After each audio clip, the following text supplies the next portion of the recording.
Hola, estamos aquí en este video para mirar y estudiar la última sección del capítulo 8, la sección 8.5, que habla sobre la perspectiva sincrónica y diacrónica, o sea, la perspectiva a través del tiempo, diacrónica, y la perspectiva sincrónica, o sea, en un momento dado en el tiempo. Más específicamente estaremos mirando las formas del futuro y el condicional.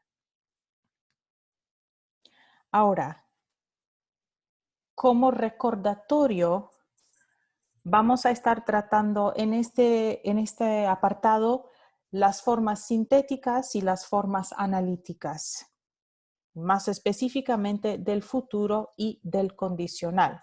Recordando que es una forma analítica, es una forma que usa una frase sintáctica, como por ejemplo ir más a más infinitivo, como voy a amar o iba a amar.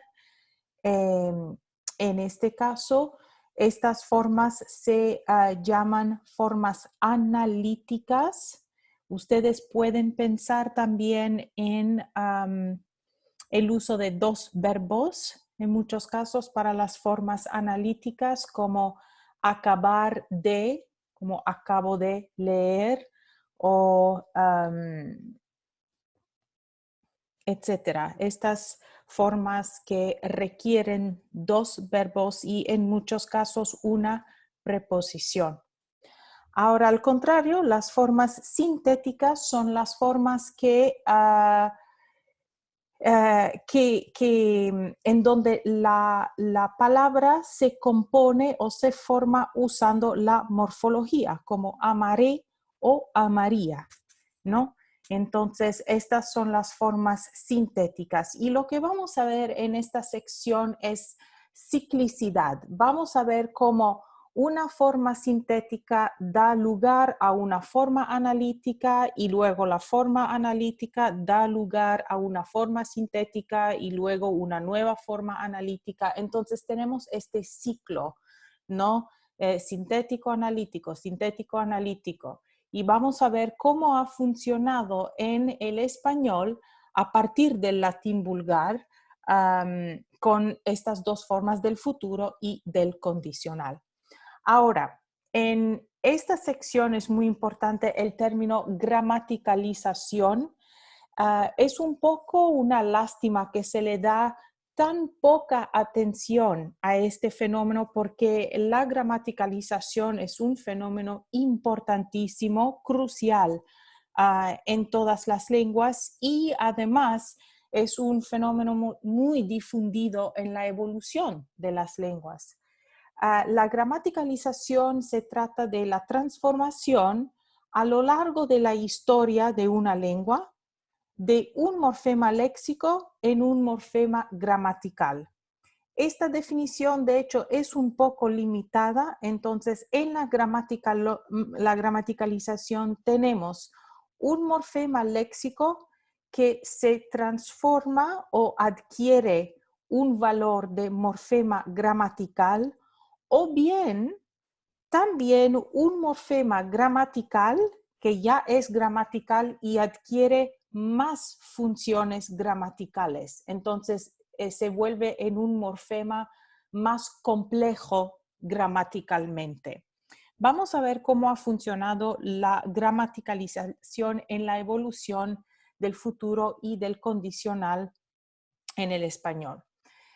Mirando por primero las figuras 8.4 y 8.5 del libro de texto que aparecen en las páginas 276 y 277.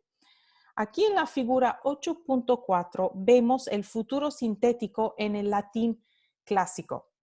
Entonces, es futuro sintético porque tenía morfología, ¿no? Amabo, bis, bit. Y probablemente se pueden dividir estos morfemas aún más, es que yo no me sé muy bien el latín, Importantemente, se llamaba un futuro sintético porque este BOBIS, era morfología, ¿no? Entonces, primera persona singular, segunda persona singular, tercera persona singular y luego primera, segunda, tercera plural. Entonces, estos eran sufijos de conjugación verbal, ¿verdad? Por eso se llamaba un futuro sintético, ¿no? Y obviamente amabo significa amaré, amabis significa amarás, amabit significa amará, como él amará o usted amará, etcétera, etcétera. Ahora, llega el tiempo del latín vulgar, ¿no? Esto es el latín hablado justo antes, ¿no?, de la evolución del latín dentro de sus diferentes lenguas romances, ¿no? El latín vulgar era una lengua hablada, una lengua oral, mayormente. Y lo que surge es una forma con la que tenemos familiaridad, ¿no? Tenemos el verbo en infinitivo, amare, ¿no? Más haber, el verbo haber, lo que ahora se conoce en español como haber, pero que en latín vulgar era habere, ¿no? Entonces, amare, habeo, el verbo haber estaba conjugado en el presente del indicativo. Aquí, habeo, habes, habet, habemus, habetis, habent. Esto es como as, a, habemos, habéis, han. ¿Ok? Es el presente del indicativo del verbo haber. Y lo que significaba esta forma, amare, habeo, por ejemplo, era una obligación. Originalmente, la función de esta estructura en el latín vulgar era una de obligación, como por ejemplo, tengo que amar. Esto es lo que significaba, ¿no? Y en este caso, tienes que amar. Él tiene que amar, tenemos que amar, tenéis que amar, tienen que amar. Entonces, esta forma que tenía la función de obligación, ¿no?, dentro de no mucho tiempo se evolucionó también a adquirir una función de futuro. Y esto no es sorprendente porque si yo digo, esta noche tengo que estudiar, ¿no?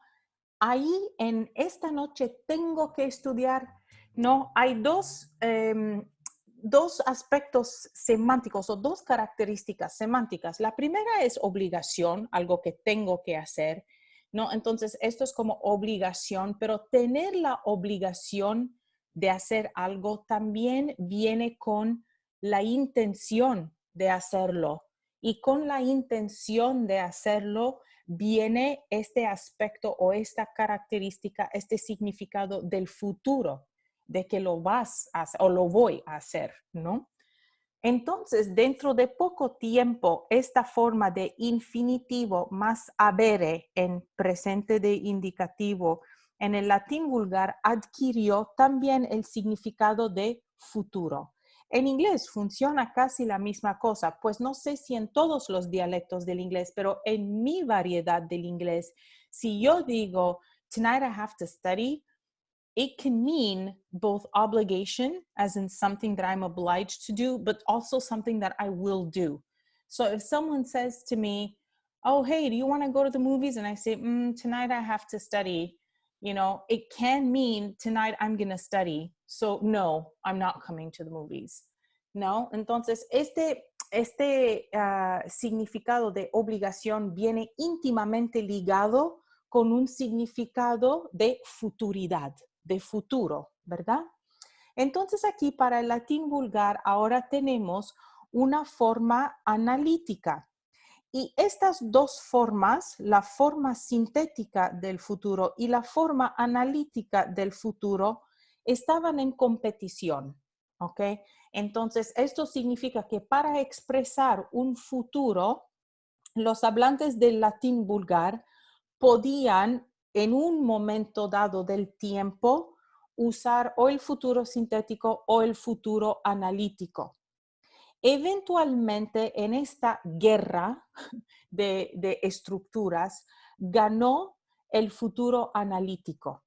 Y por eso llegamos entonces al latín vulgar, donde el futuro analítico, aquí es la misma cosa que acabamos de ver, amare, habeo, amare, habes, es la forma que se usa para expresar el futuro en latín vulgar, ¿ok? Luego vemos que esta forma evoluciona al español antiguo, ¿no? Igual como forma analítica, porque tenemos dos verbos, pero tenemos una reducción, ¿no? De habeo a e, de habes a as, de habet a, de habemus a hemos, ¿no? Entonces tenemos una reducción fonológica para obtener la forma analítica del futuro en el español antiguo. Ahora, es un futuro en el español antiguo, pero también retiene significado de obligación, ¿no? Ustedes lo habrán también visto en cursos de literatura, he de amar o he de luchar para mi honor, tengo que, ¿no?, luchar para el honor.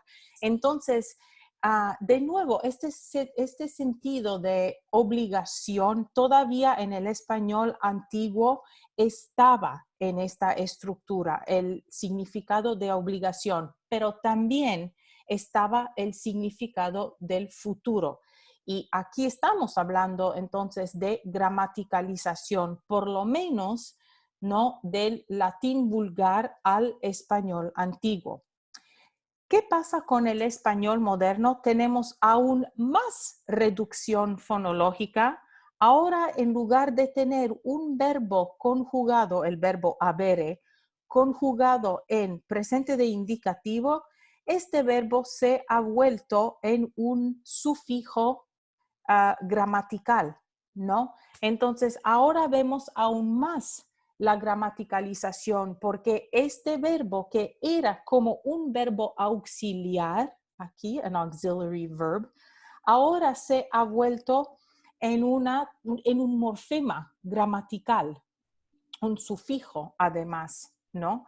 Entonces, lo que vemos es una forma sintética, porque sabemos que las formas sintéticas son las que se forman con la morfología. Aquí tenemos E, como am, a, re, am, a, ra, am, a, ra.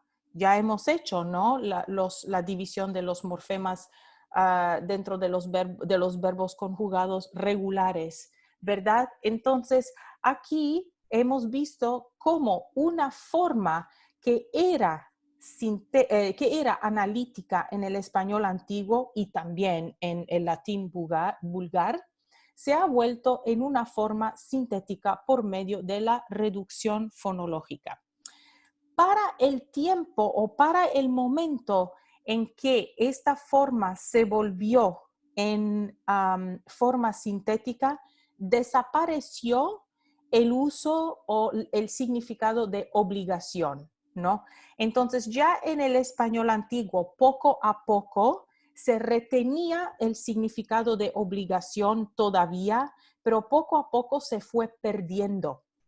Y al llegar al español moderno y al volverse esta forma analítica en una forma sintética, perdimos por completo este significado de obligación y se quedó únicamente el significado de futuridad, ¿ok?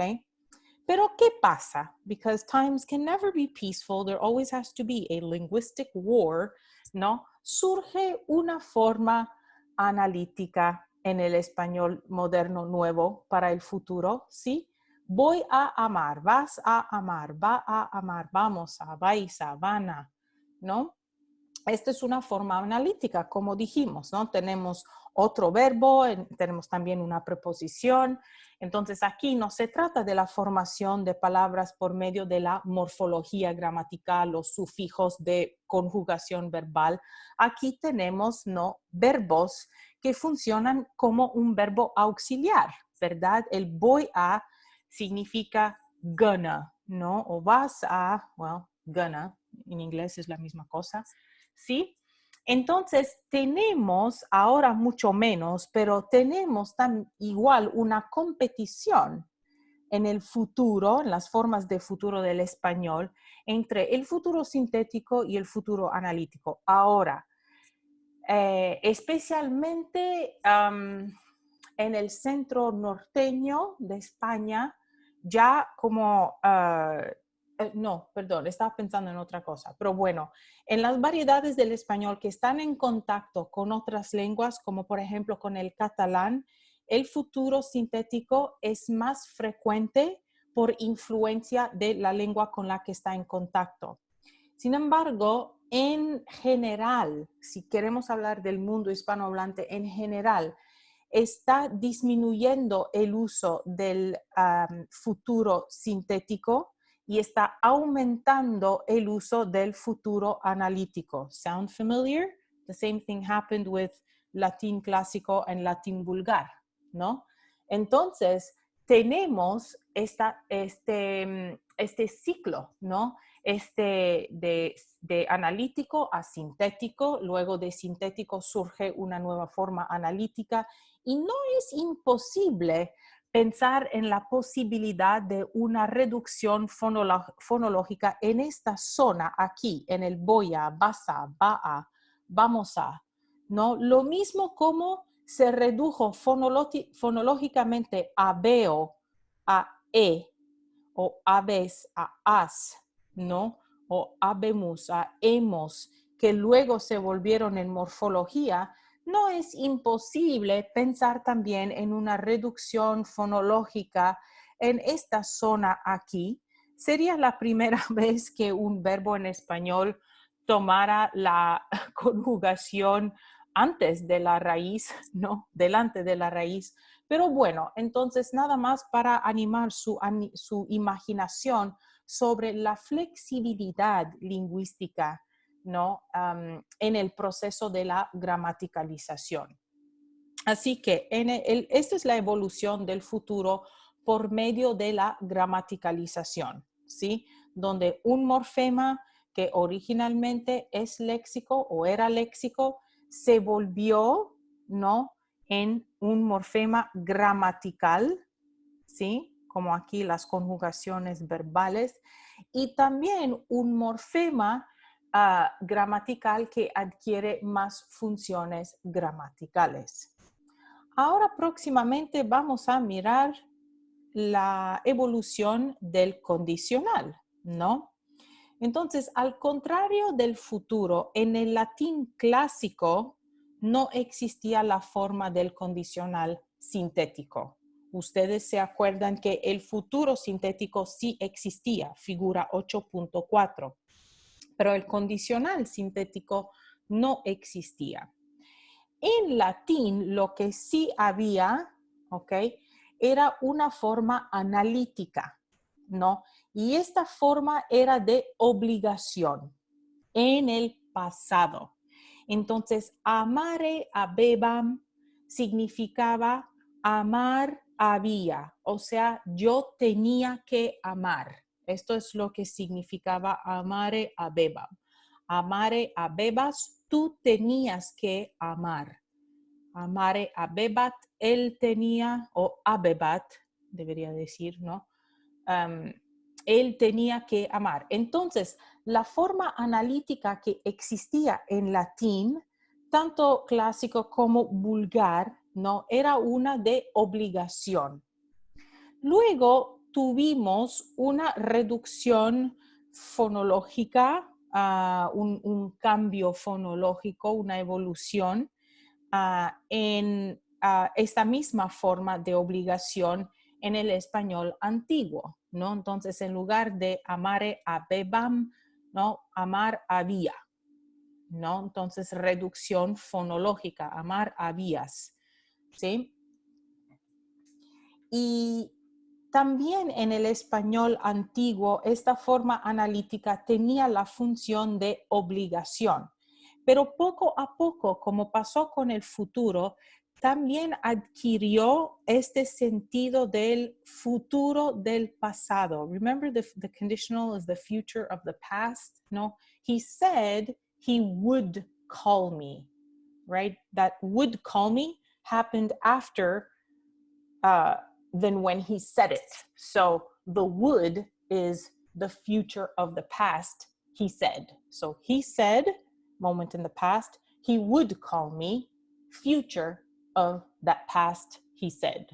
Así que tenemos este mismo fenómeno en esta forma analítica del español antiguo. Amar, había, era una forma que indicaba obligación, pero que de poco a poco adquirió un significado del futuro del pasado.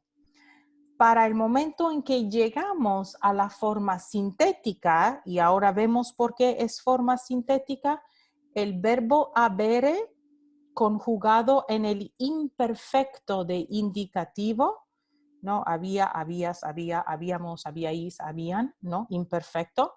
Este verbo se volvió en morfología. Ría, rías, ría, ríamos, ríais, rían, con aún más reducción fonológica. Se perdieron sílabas enteras, ab.